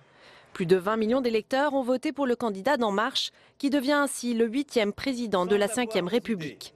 Marine Le Pen recueille près de 11 millions de voix. Emmanuel Macron arrive en tête dans 99 départements, dont la Corse et les Outre-mer. La candidate du Front National n'arrive en tête que dans 2 départements, l'Aisne, où elle réalise son meilleur score, et le Pas-de-Calais, avec 52% des voix. International. Et la victoire d'Emmanuel Macron fait la une de la presse étrangère. Scrutée avec attention par de nombreux médias, l'élection du plus jeune président de la France est accueillie avec soulagement. À l'instar du quotidien The Independent, qui titre « La France tient bon face à la révolution populiste de Marine Le Pen ». Du côté des marchés financiers, l'enthousiasme est modéré, car la victoire d'Emmanuel Macron était largement attendue par les marchés depuis 2 semaines. Manifestation. Les anti-Macron sont déjà dans la rue. Au lendemain de l'élection, plusieurs milliers de personnes se sont réunies cet après-midi, place de la République à Paris, à l'appel du collectif Front Social, avec un mot d'ordre, mettre la pression sur Emmanuel Macron, qui entend utiliser les ordonnances pour mener à bien sa politique. Front Social, en fait, c'est une coordination de syndicats, que ce soit de Sud, de la CGT, mais aussi de collectifs et d'associations, qui ont décidé de se regrouper pour faire face, en fait, à la politique qui a été annoncée par le nouveau président de la République, M. Macron, qui a été élu hier soir, dans le but de dire, comme on sait, M. Macron, que vous voulez gouverner par ordonnance, d'organiser dès maintenant une riposte sociale à sa politique. En France. Après avoir soutenu Emmanuel Macron au second tour, Christian Estrosi démissionne de la présidence de la région PACA. Il annonce son intention de redevenir maire de Nice. Ma seule ambition, c'est de servir ma ville et ma région, pas d'entrer au gouvernement. Et mieux que de le dire, je vais le prouver. Nous allons donc réunir un conseil municipal afin d'élire un nouveau maire, en début de semaine prochaine, alors que je viens de réunir notre majorité municipale. Celle-ci a appelé à ma candidature en tant que maire de Nice. Europe. Outre-Rhin, la chancelière allemande salue la victoire d'Emmanuel Macron. Alors que la France commémore aujourd'hui la victoire sur l'Allemagne nazie le 8 mai 1945, Angela Merkel a rappelé l'amitié solide qui unit nos deux pays. Emmanuel Macron porte l'espoir de millions de Français, mais aussi de nombreuses personnes en Allemagne et dans toute l'Europe. Il a mené une campagne pro-européenne courageuse. Il est pour l'ouverture sur le monde. Il est résolument pour une économie sociale de marché. François Hollande. Angela Merkel a accueilli son homologue à Berlin. C'est l'ultime déplacement à l'international de François Hollande. Il y a 5 ans, le chef de l'État effectuait son premier déplacement à l'étranger à la rencontre de la chancelière allemande. La semaine prochaine, ce sera au tour d'Emmanuel Macron de se rendre à Berlin. Mon invitée ce soir est géographe. Elle est la fondatrice de l'Institut français de géopolitique et directrice de la revue Hérodote. Elle a exploré un véritable paradoxe. C'est d'ailleurs le titre de son livre, Le paradoxe français entre fierté nationale et hantise du déclin, aux éditions Armand Collin. Bonsoir et bienvenue Béatrice Gibelin. Bonsoir. Alors on va évidemment plonger dans votre livre, mais d'abord au lendemain de cette élection présidentielle, quelle est votre analyse générale, votre regard sur le climat dans lequel a été élu Emmanuel Macron et le visage que présente notre pays? Écoutez, je trouve que ses premiers mots, sa première déclaration, solennelle, grave, a montré qu'il avait parfaitement conscience que tous les Français n'étaient pas vraiment derrière lui, qu'il y avait de la colère dans ce pays, cette colère qui a été exploitée par Marine Le Pen, qu'il fallait en tenir compte, que la tâche allait être extrêmement difficile, mais qu'il croyait dans ce pays, qu'il croyait dans la France, qu'il aimait la France, qu'il aimait les Français et les Françaises, comme il l'a dit. C'est d'ailleurs assez particulier de déclarer sa flamme aux Français, de parler d'amour. Oui, parce que il y avait une certaine pudeur, c'est vrai, à oser brandir le drapeau, derrière la pyramide du Louvre, ou plutôt devant, quand la Marseillaise a été chantée, il avait fermé les yeux, la main sur le cœur. Il y avait une réelle émotion chez lui, c'était pas fin. Or, pendant très longtemps, un peu d'ailleurs sous l'influence de la gauche post-68, parler de la nation, être fier du drapeau... C'était tabou. Oui, c'était tabou. C'était même carrément ringard. Ouais. Dépassé, c'était pas ça qu'il fallait faire. Et ça, je pense que beaucoup de Français y sont sensibles. C'est le sous-titre de cet ouvrage, entre fierté nationale et hantise du déclin. On va en parler justement en détail, parce que vous avez dit, et puis il veut incarner l'avenir, mais ce matin, c'est important, il a aussi porté le poids du passé, la cérémonie du 8 mai. Et est-ce que dans cette cérémonie, finalement, on trouve, Béatrice Gibelin, la problématique qui est dans votre livre, c'est un tiraillement entre la France, qui se voit comme un grand pays, un ancien grand pays, mais qui doit se projeter aussi dans le futur, et donc qui a peur du déclin? Oui, c'est exactement ça. C'est un tiraillement qui est... Oui, mais typiquement français? Oui, je pense qu'il est typiquement français. Regardez, la Grande-Bretagne n'est plus une grande puissance, mais les Anglais n'ont pas du tout cette peur de déclin. D'abord parce qu'ils sont une puissance financière et que Londres joue un rôle majeur, bien sûr. Mais ils ont toujours été fiers de leur drapeau, ils ont toujours été fiers de leur hymne, ils sont fiers de leur nation. Ils sont même d'une certaine façon arrogants, puisqu'ils pensent que la sortie du Brexit, on va devoir obtempérer à leurs désirs. Alors qu'on accuse les Français d'être arrogants, que d'autres Européens accusent les Français d'être arrogants, et qu'on n'accuse pas les Anglais de le l'être. Jamais.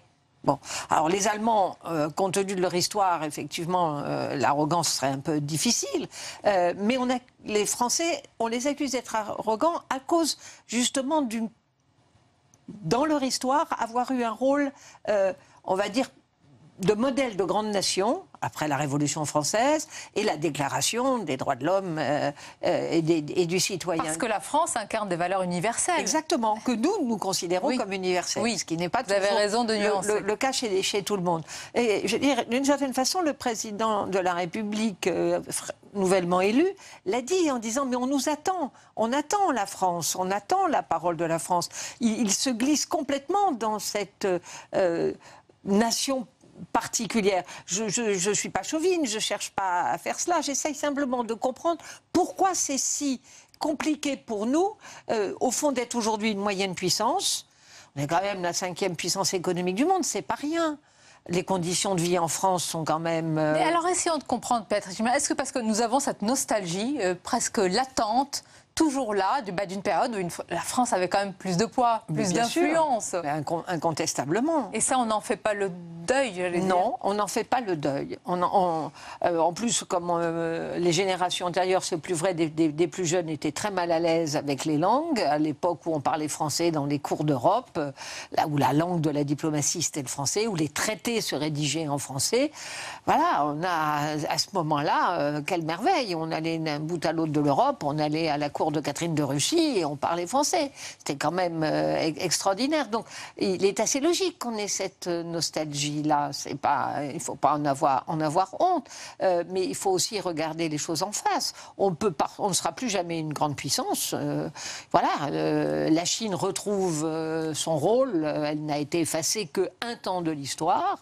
La Russie reprend, on va dire, des couleurs, pas forcément d'une façon qui nous séduit le plus, mais c'est indéniable. L'Inde sera assurément aussi une grande puissance. Donc l'Occident n'aura plus cette domination qu'elle a eue un temps sur l'ensemble du monde. Il est temps de l'admettre. Et il est temps de l'admettre. Ce qui ne veut pas dire qu'on n'ait pas encore des valeurs très importantes à défendre, à faire partager. Je termine l'ouvrage en disant on n'est peut-être plus une grande puissance, mais peut-être peut-on rester une grande nation. Mais comment vous expliquez alors, est-ce que c'est une spécificité française? Je ne le crois pas, mais le sentiment particulier, vous le décrivez très bien dans votre livre, cette hantise du déclin et même du déclassement de soi pour ces enfants. Vraiment, c'est un sentiment de fragilité qui semble très partagé en France. Oui, je pense que le fait qu'on insiste beaucoup là-dessus, avec un discours assez pessimiste, le chômage de masse que François Hollande s'était promis de diminuer et qui n'a pas diminué, sauf un peu sur le tard, mais sans doute pas suffisamment, pour prendre conscience qu'on était reparti, et ça dure quand même depuis longtemps, inquiète profondément. Même s'il y a des filets sociaux assez remarquables. On a des amortisseurs. On a des amortisseurs, voilà. C'est incontestable. Mais néanmoins, le mal-être lié à cette présence du chômage est inquiétant. Et surtout l'idée que ses propres enfants ne connaîtront pas l'ascension sociale que les parents ont connue. Ce qui n'est pas tout à fait juste, parce qu'il y a toujours de l'ascension sociale. Elle est difficile. J'ai enseigné en Seine-Saint-Denis pendant 30 ans à l'université Paris 8. Un grand nombre de mes étudiants venaient de familles issues de l'immigration, étudiants intelligents, ouverts, brillants, devenant docteurs en géographie, spécialité géopolitique, faisant de très belles carrières, donc, et les parents étant illettrés. Mais alors, voilà. Alors malgré tous ces exemples qui sont très nombreux en France, il y a face à cela cette irrationalité de l'angoisse qu'on a parce que nos enfants, on croit qu'ils ne vont pas y arriver autant ou mieux Oui, alors il y a plusieurs... donc il y a ce chômage-là qui touche quand même les jeunes dans des situations difficiles qu'il faut absolument pallier. C'est une évidence. Il y a aussi qu'on est confronté à une immigration qui est arrivée massivement sur un laps de temps court. Je rappelle qu'à la fin du XVIIe siècle, la France comptait 20 millions de Français. Pour donner un ordre de grandeur, l'Angleterre en comptait 5. C'est-à-dire qu'on était 4 fois plus peuplé. En 1945, au sortir de la guerre, on avait 40 millions de Français. Donc, il nous avait fallu 2 siècles pour gagner 20 millions. Entre 1945, on pourrait même dire 1950, et 2010, on est à plus de 60 millions. C'est-à-dire qu'en 60 ans, on a gagné autant qu'il nous a fallu 2 siècles pour les gagner. Donc, on a eu une croissance démographique, le fameux boom lié post-guerre, mais on a aussi une forte immigration qui est concentrée sur certains territoire. Et qui, à tort ou à raison, constitue un facteur pour certains, pour une partie de la France, d'inquiétude. Et du sentiment de ne plus être vraiment chez soi. Je veux dire, quand ils vont au marché, je ne sais pas moi, à Montfermeil ou même à Saint-Denis, je prends des exemples dans la région parisienne, mais on pourrait le faire dans l'est de la région lyonnaise, ils s'y retrouvent plus vraiment comme avant. Voilà pourquoi 11 millions, notamment de Français ont remporté leur vote sur Marine Le Pen. Vous avez consacré d'ailleurs, Béatrice Giblet, je voudrais en parler, un livre qui m'avait frappé à l'époque à l'extrême droite, notamment à l'extrême droite en Europe, insistant vraiment sur les conditions de leur essor, et vous le disiez déjà à l'époque, qui étaient bien présentes. Comment vous analysez aujourd'hui la stratégie de Marine Le Pen? Beaucoup disent, au-delà de la candidate elle-même, il y a eu un échec de sa stratégie qui était trop sociale, orientée vers les électeurs de Jean-Luc Mélenchon, alors qu'elle aurait dû se concentrer par la suite sur les électeurs de François Fillon. Oui, mais ça, on sait très bien que maintenant, en ce moment, au Front National, il y a deux lignes. Il y a une ligne qui est celle incarnée par Philippot, qui vient, lui, du mouvement de Chevènement, donc très nationaliste et social et préoccupé par la situation économique, et qui pense que c'est là qu'il faut aller, recruter les électeurs, les partisans. Puis il y a une autre ligne plus traditionnelle, d'une économie plus libérale et qu'incarne Marion Maréchal Le Pen, pour faire court, avec une société plus traditionnaliste sur la famille et autres. Bon. Donc on sait bien qu'on a ces deux lignes-là. Et Marine Le Pen, en jouant la dédiabolisation, elle a effectivement permis au Front National de croître considérablement. Moi, dans le Nord-Pas-de-Calais, sur lequel j'ai beaucoup travaillé, on a un basculement d'un vote de gauche à un vote Front National dans le bassin minier, dans une ville comme Calais, de façon extrêmement massive. Le Pas-de-Calais est un des deux seuls départements avec l'Aisne à avoir donné Marine Le Pen en tête par rapport à Emmanuel Macron, qui est en tête dans tous les autres départements. Et je réfléchissais au pourquoi de ça, mais il n'y a aucune grande ville, ni dans l'Aisne, ni dans le Pas-de-Calais. C'est que le phénomène de métropole et de grande ville qui est favorable à Emmanuel Macron, il n'existe pas dans ce département du Pas-de-Calais, qui est pourtant très peuplé.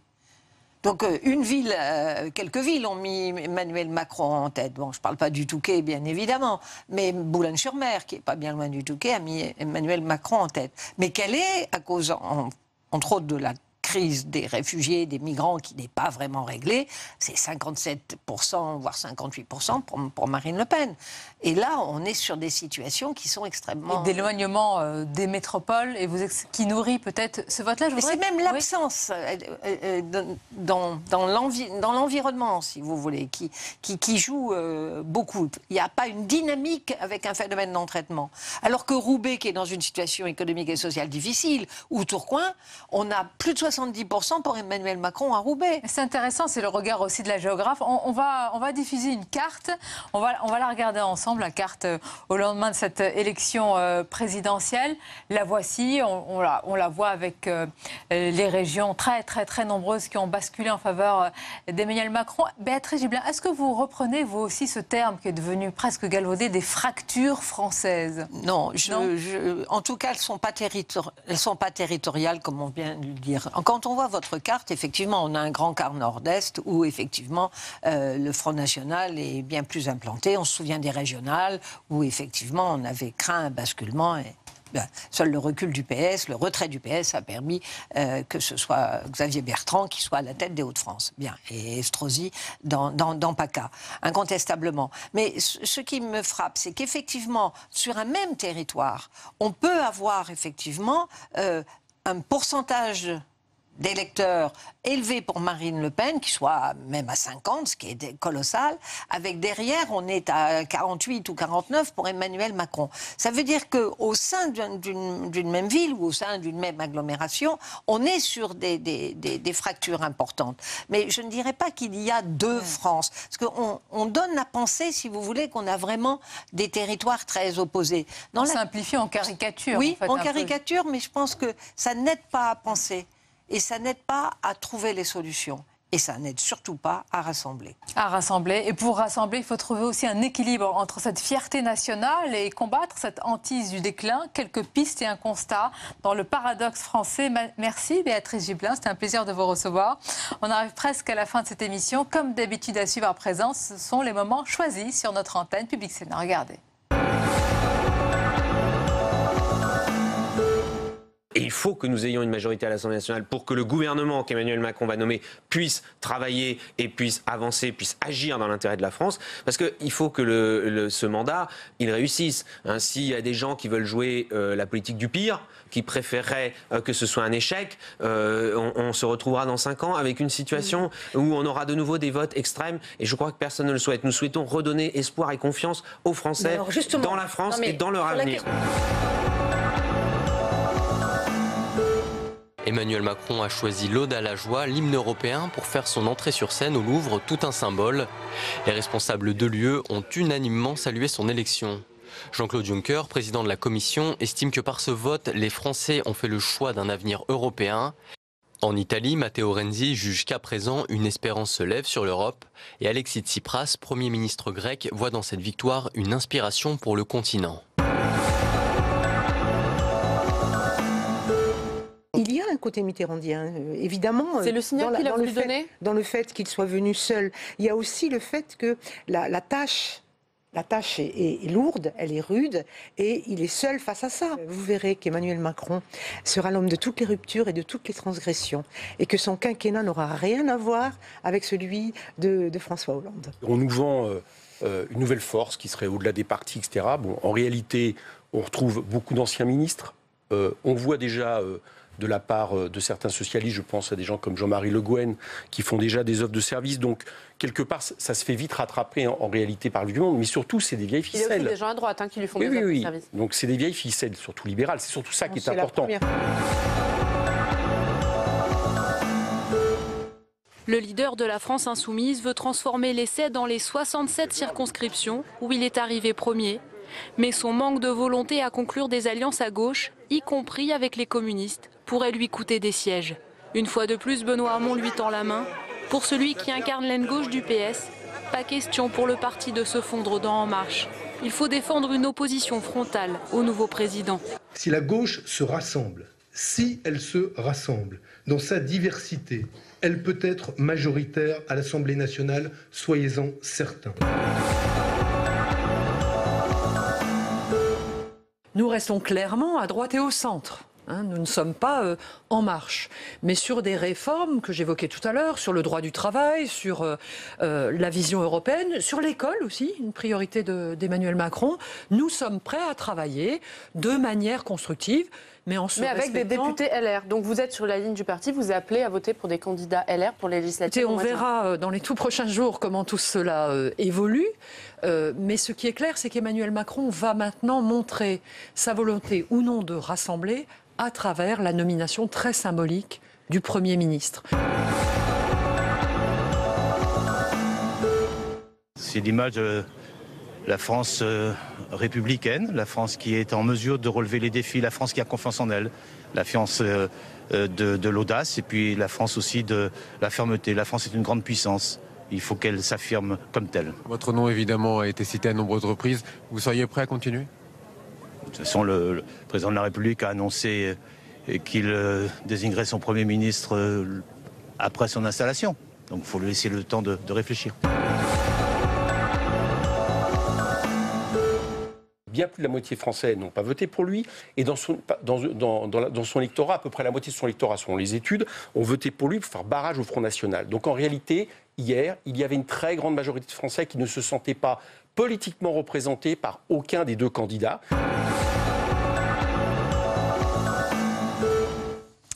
Voilà, on arrive à la fin de cette émission. Merci encore de votre fidélité. Votre rendez-vous matinal demain, c'est Territoire d'Info. Et je vous retrouve avec plaisir à 22h pour aller plus loin. Merci encore. Belle fin de soirée à vous.